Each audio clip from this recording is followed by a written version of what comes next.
vandalisme par une centaine de fêtards. Un couple de Repentigny poursuit son assureur, qui tarde à les indemniser. Benoît Philly.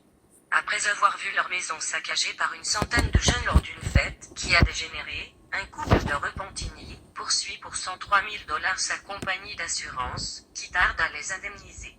Yvan Loret et Nathalie Pimparé se sont retrouvés dans un véritable cauchemar la nuit du 4 août 2016, lorsqu'ils ont appris que leur résidence avait été assiégée par des fêtards, relate une poursuite déposée récemment en cour supérieure.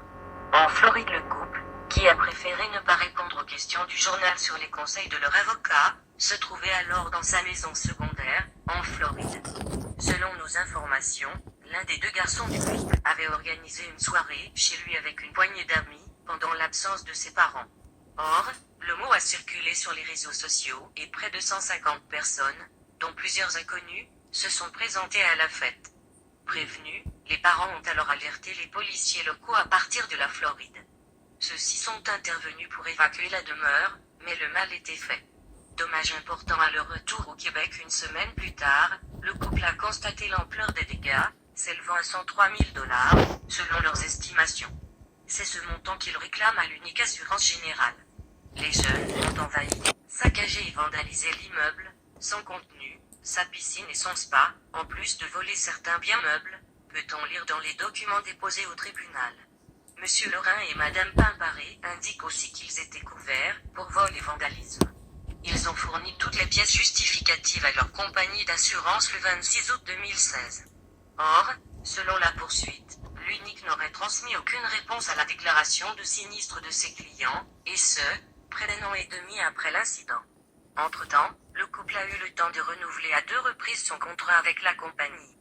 Poursuite de son côté, l'Unique Assurance Générale, qui appartient à la capitale, assure prendre au sérieux tous les dossiers qu'elle reçoit et effectuer les analyses nécessaires. Il est faux de prétendre que l'Unique n'a pas communiqué avec ses assurés, mais comme le processus est judiciarisé, nous devons limiter nos commentaires, a indiqué le porte-parole, Jean-Pascal Lavoie.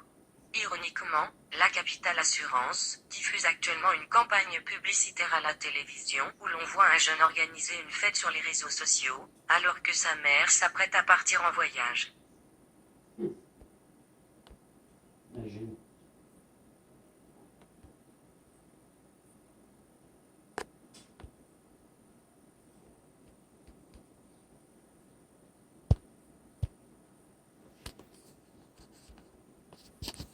Intérêt.